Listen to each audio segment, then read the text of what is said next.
Lechon, nagpapalechon siya dyan. Kaya lang, bago ilechon, 1 week na pa inumin araw-araw ng beer. Ah, ganun? Para saan po yung ano? Para siguro hindi maanggo. Ah. So yan mga tol, dito naman tayo sa kabilang bahay ng kambing ni Boss Martin. Titingnan muna natin yung back na ginagamit niya ngayon dito, which is yung black. Check natin mga tol. So ito yung bahay ng kambing. So yan. Ito. Ito na pala yung back niya ngayon ang ginagamit. Ano to? Breed na dito? O binili niya? Saan kaya niya ito nakuha? Ganda rin eh oh. Ganda rin ng ulo mga tol oh. Bata pa to no? Bata. Oh, bata pa to mga tol. 8 months ata yan. 8 months.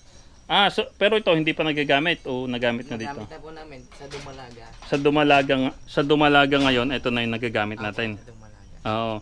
Mga ilan na yung nakastanyan dito? Dalawa. Dalawa na. So the next. Ito yung isa. Yung ano niya.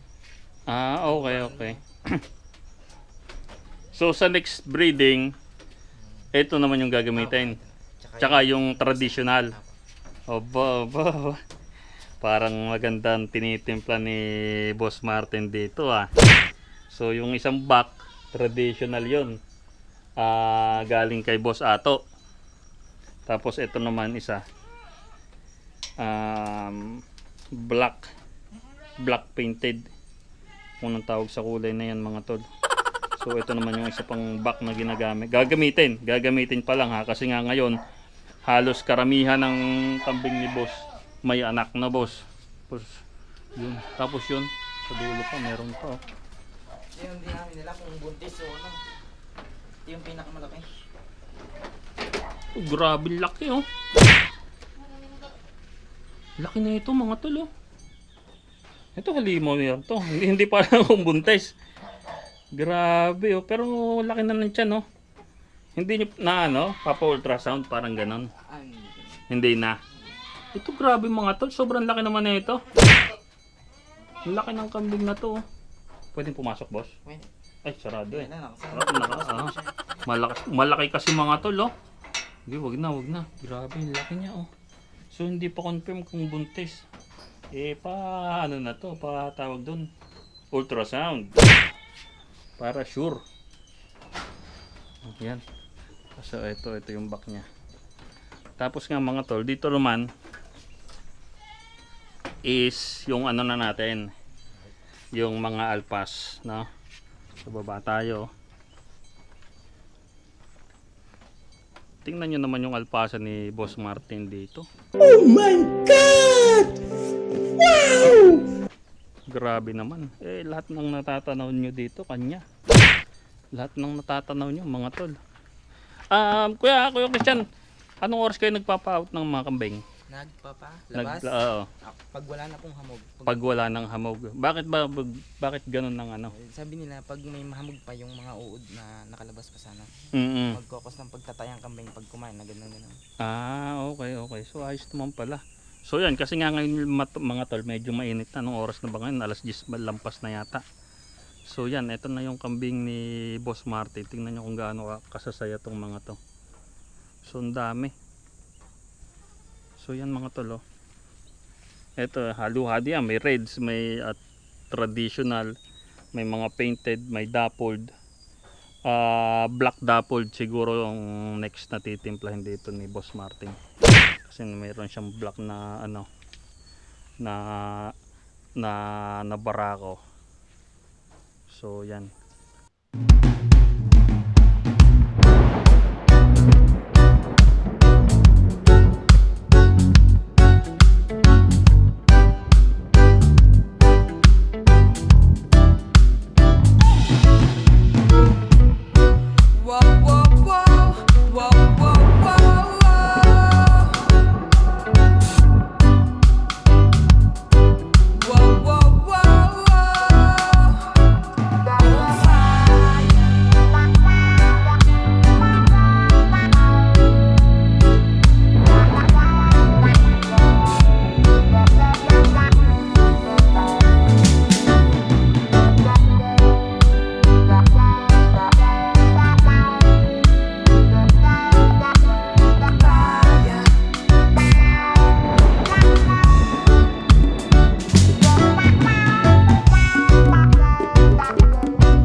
So yan mga tol.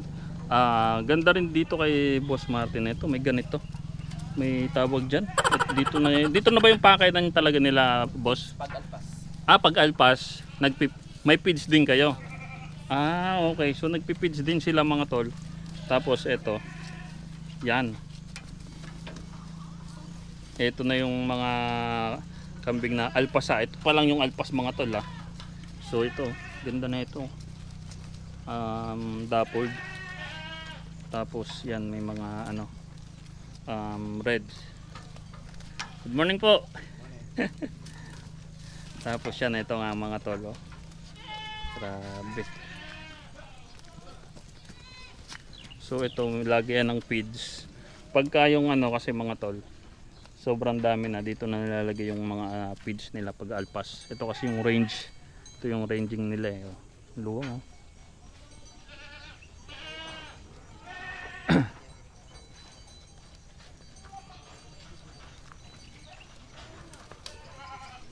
Tapos yan, ito nga mga kambing nila mga tol. Alin yung pang out dito, boss?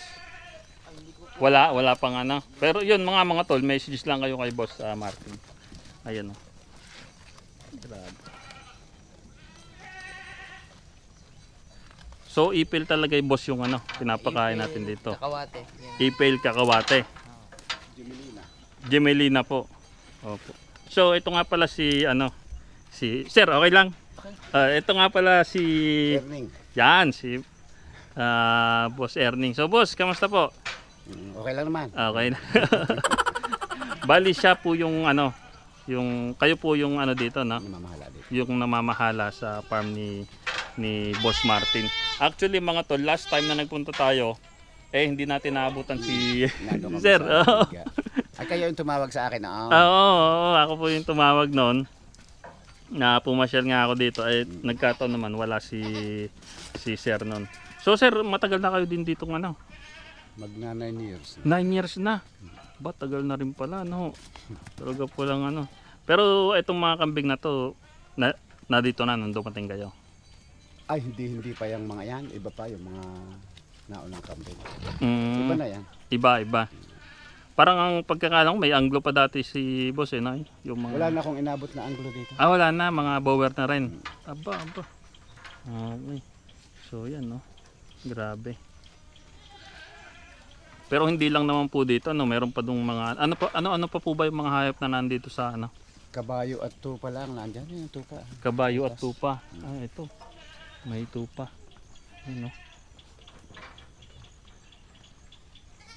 Pero itong mga kambing ito yung natin dito talaga. Yung mga kambing ni Boss Martin. So yung madami pong ngayon nagsabay-sabay yung bisiro Oo. Ang dami, ilang po yan? Ilang total yan? Ay hindi ko lang alam yung total talaga niyan. Pero yung umanak niyan, parang ilan ba siyam? 8 siyam. 10. Grabe.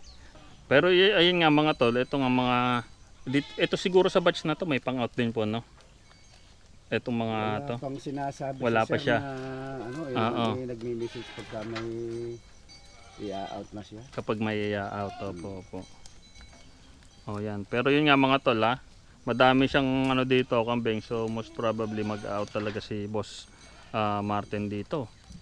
Kaya i-message nyo na lang siya kung alin talaga yung i-out niya, kasi nga doon may mga bata pa talaga yung nandoon. Ito naman sa range niya, ito may mga pangilan-ngilan ditong siguro i-out din niya to. So mag-message lang kayo. Ito. Siguro mga pang-out talaga tong mga to ni Boss Martin ito. Tapos yun nga may tupa pa rin Me. Ay, iba pala yung tawag sa tupa. So yan mga para din naman kambing kung yan. Opo. Yan may mga tupa rin siya dito. Huli niyan para din kambing. Ano pong ginagawa ni Boss Martin sa tupa? Pagka marami na binibenta rin. Binibenta din. Nakakapagkarne rin ho dito ng Oo. Pagka yung gusto nung mami ni Sir Martin, napapakarne yan. Nakakapagkarne. So yan mga tol, pwede po lang may... Lechon. Nagpapalechon siya dyan. Kaya lang, bago ilechon, 1 week na pa inumin araw-araw ng beer. Ganoon pa? Para saan po yung ano? Para siguro hindi maanggo. Ah, Pero pagka yung pakatay naman, yung pakarne, hindi naman kailangan. Paglilitsyo nila. paglilitsyo nila, para yung buo talaga siyang ano po. Araw-araw yun, isa lang isang beer. Ay, ganun pala mga tol, oh. Parang ngayon ko lang narinig po yung ganung style So, Di ba maanggo ang ganyan? Opo. Siguro kako para matanggal ang anggo. para matanggal yung anggo, pinapainom siya ng beer isang linggo. Isang bote, isang araw. Siguro, yung amin, ano lang. Pero hindi ko alam kung anong ibang purpose ni ma'am. Mm-mm. Yung amin, ano lang, kumbaga sa pantaha lang. Opo, opo. So, yun, ang dami rin. Ilang piraso rin yung ano niya. Kunti na yan. Pero yung, Dati, may 30 piraso yan eh. oh, Ay, marami na siyang nabenta. madami na. Oh, yun, oh. Sa mga gusto ng tupa, meron din dito si Boss Martin. Yung kabayo po, ilang yung kabayo niya? Limang piraso. Limang hindi naman siya piraso. naglalabas ng kabayo. Parang lang niya Sakayan dito lang sa dito sa mga- farm. Ah, Naglalabas opo. yun sila. So yan mga tol, ito yung mga sa kambing ni Boss. And Mang Erding, baka may gusto kayong batiin sa mga tropa natin diyan. Ah. Wala namang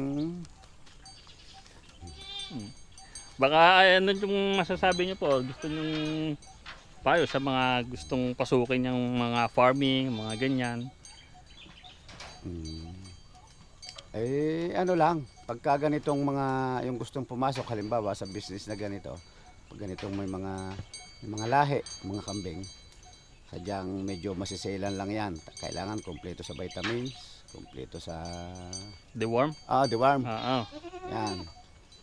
Sadyang kailangan pagtuunan ng pansin ang pag-aalaga. Opo, opo. May kumpay, bukod ang kumpay, may feeds pa yan. Mm. Ganon. So yun. Ang pag-feeds niyo po, ilang beses sa isang araw? Since makumpay naman, kahit Oo. isang beses lang ang feeds. Oo nga po. Dahil pag ganitong season naman, bukod sa napapakawalan, wag lang umuulan, may kumpay. May kumpay pa. Kaya ang feeds, pwedeng sa tanghali lang para pag inom nila, marami. Kasi Kasi ang feeds, nakakadami ng inom eh. opo, opo. Ayun nga, sabi nga ni Mang Erneng, madami namang damo ngayon since tag-ulan. May kumpay. Oo. Pero yan, ina-out nyo rin sila dito talaga? Ay, grabe Sa luwang ba naman kasi nito talagang pag uwi ng mga yan, busog na po. Abot yan doon, sa amin doon, sa taas. Abot dito. Sa itaas. Oo. Ay, hanggang doon pa yung kanilang yun. So, ayun mga tol sa mga tropa natin na gustong bumili ng kambing, mga palahin ni Boss Martin, madami siya ngayong palabas dito. So, i-message nyo na lang siya mga tol para masendan niya kayo ng mga kung alin yung pang-out. Kasi nga, hindi ko rin alam kung alin yung pang-out niya dito So, mas maganda mga tol, mag-message kayo sa kanya. So, yun mga tol. So, hanggang dito na lang yung video natin sa araw na to. Kuya Christian, baka may gusto kang batiin. Puntang mo na dito. Yung shota mo ang dalawa. Dali, dito. Batiin mo na. O yung shota daw ni Kuya Christian na dalawa. Kung sino man kayo. Shout out daw. So, yun, hanggang dito na lang yung video natin sa araw na to mga tol. Again, ito ang anak ng inay. Ingat mga tol. Yun.